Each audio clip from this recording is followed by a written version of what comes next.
Hey there, boys and girls. Welcome to episode 17 of Sonic Boom TV. I'm Kevin. Today I went to a couple of thrift stores and just to look around, basically.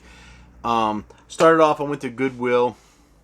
I got there, I guess it was around 10:30, 11 o'clock ish, and I had thought of going earlier, like when they first opened, and I didn't go.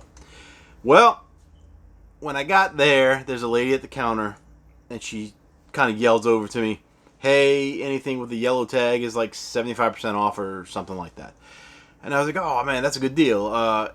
And as I'm talking to her, I see the customer in line who has no less than 50 records, maybe more. And I said, "Oh, looks like you got all the records." And she says, "Oh no, there's more over there." Well, I go back to where the records were, and there were more over there, like 15 more, and they were all just trashed junk that I had no interest in. There was one album, I can't remember what it was, but I know I already have it, and then everything else was just trashed. I mean, it was torn up, whatever.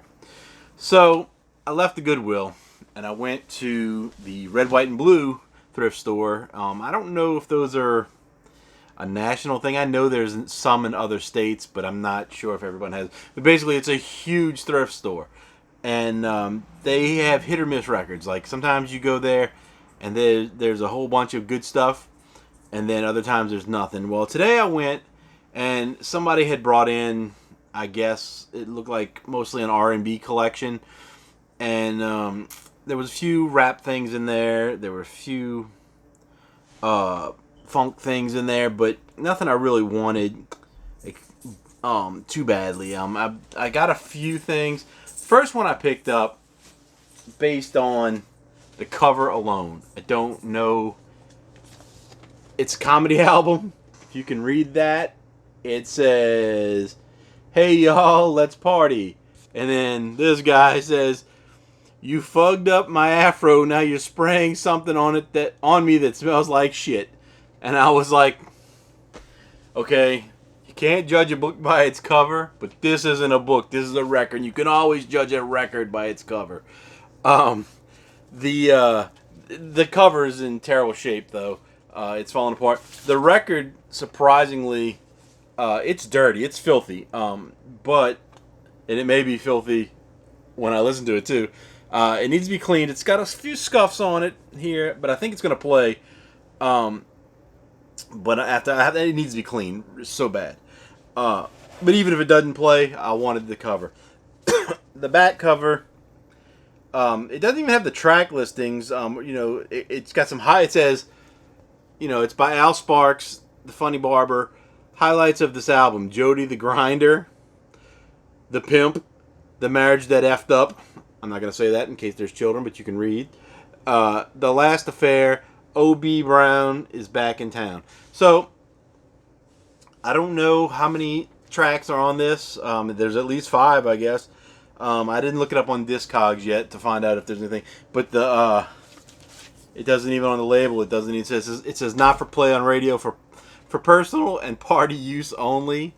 And you can see there's no track listings on that. So who knows? But I thought that was funny, and I could not leave it there. It was $1.99. So then I kind of looked through the rest of the stuff, and I found the Nat King Cole's Greatest Hits. These are all $1.99. And I have a few of his albums, and I really like him for some reason. I guess a lot of people like him, but it's not typically the kind of music I want to listen to, but I always like pulling out a record of his every now and then. Probably be better if I had a woman in my life to listen to that stuff with, but whatever. The next thing I saw was a old school hip hop album, and I'm not really into that stuff so much either. I kind of appreciate it a little more these days. When I was a kid, I really didn't like rap music at all. But I kind of appreciate that old stuff now for some reason, like Run DMC and all that. But this is Grandmaster Flash, and It's Bop Bop Boom Bang, and I don't know any of the songs on here. I don't think anyway. Um, but I'm assuming these people are that's Grandmaster Flash, I believe, and I guess those are the Furious Five because that was what his name was later. The group, I guess this came out in 1987. I don't. This isn't his hit album, I'm sure. I can't remember what his song. He had one song that is like the legendary rap song or whatever, that, and I can't think of what it's called at the moment, but that's okay. Then we've got Funkadelic. Uncle Jam Wants You. Rescue dance music from the Blahs. I don't know what that means. It's gatefold. It's a really nice condition, except it's a cutout.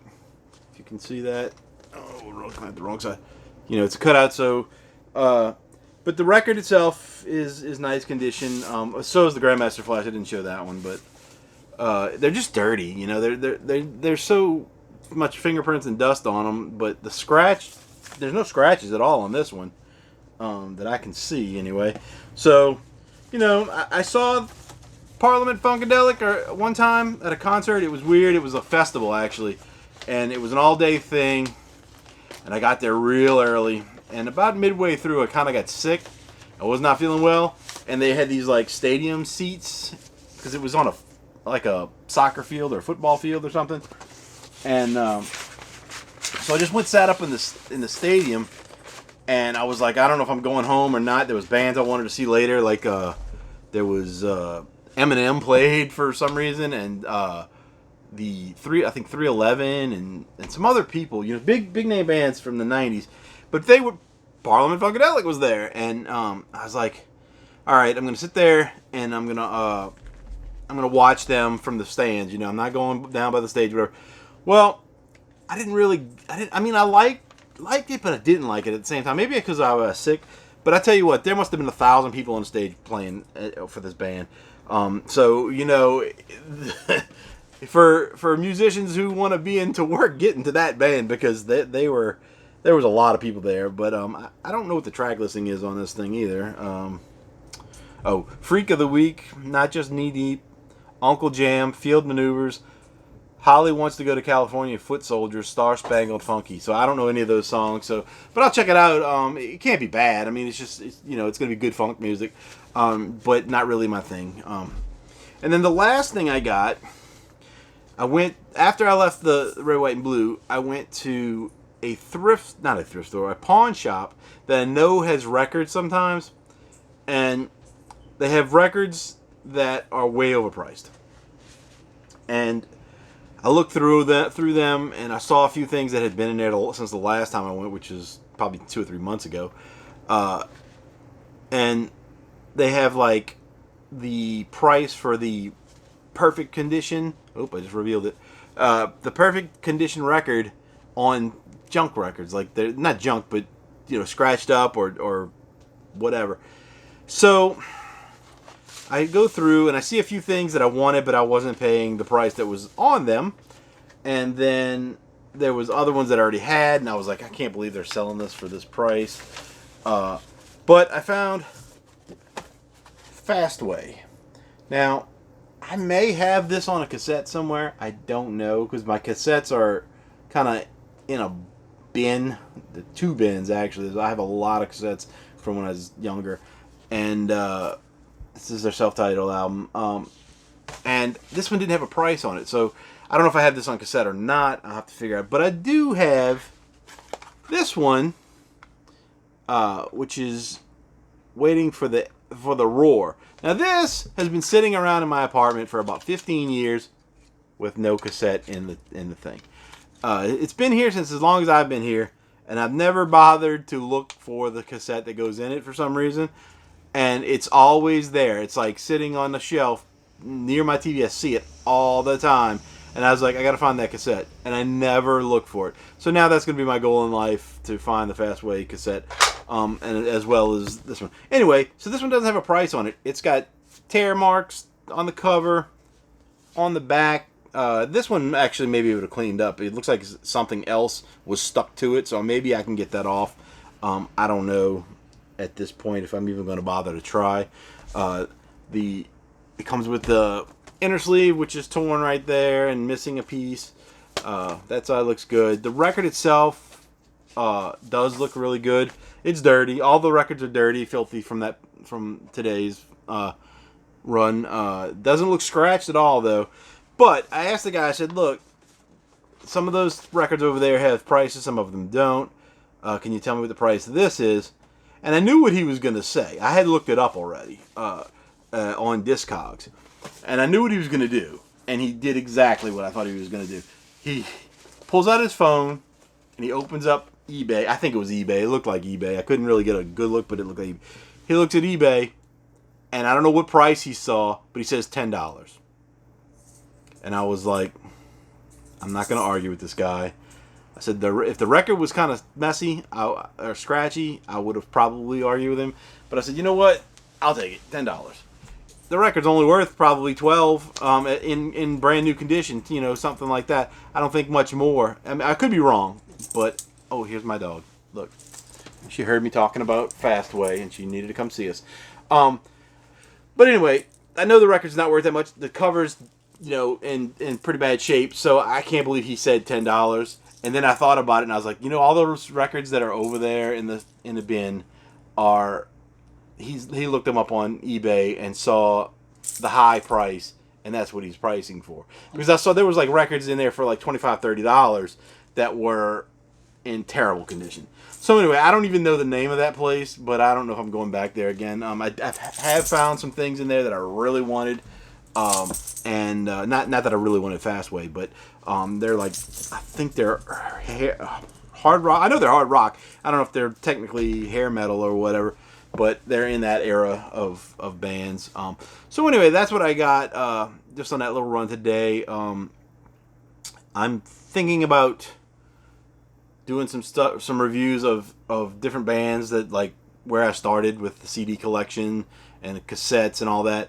But I got to get organized. This thing right here, if you can see like here and here, there's CDs that are just mismatched in here. Everything's in order as far as what's going along here. But all the stuff that's shoved in there, it's because the end of this thing has a pile of stuff that's computer CDs and stuff that from old stuff files that I got to go through and see if anything's important. It might be pictures or whatever. I don't know. But I got to go through all that and sort out this shelf, and then I'll be able to start doing like what my idea was is to like what made the collection, and I'll do like, pull out a band and say, oh, let's do this one right here. We'll go, oh, Mr. Nope, that's Mr. Bungle. I like Mr. Big. Mr. Big, and I'll say, oh, we had this CD, that CD, and that CD. And, I'll talk about, what each thing, maybe meant or why I got it, and talk about a little bit about each band. And I'll do that with things that I have several albums by, because there's a lot of stuff in here that's just a one shot thing that I've only got one album by the band and that's it. But then there's others where I have a lot of stuff, and for example, I don't know if you can see down here. No, you can't but Pearl Jam, I probably have 20, 25 CDs by just that one band, so that would be a good one to talk about. Smashing Pumpkins, I have a whole bunch of their albums and stuff. And I also want to do like a metal show that I talk about metal bands that I grew up on, and that is what I'm going to do. I think in the future, as long as my bills are getting paid. So anyway, that's it for this episode, and I will come back as soon as possible to do something else. Thank you.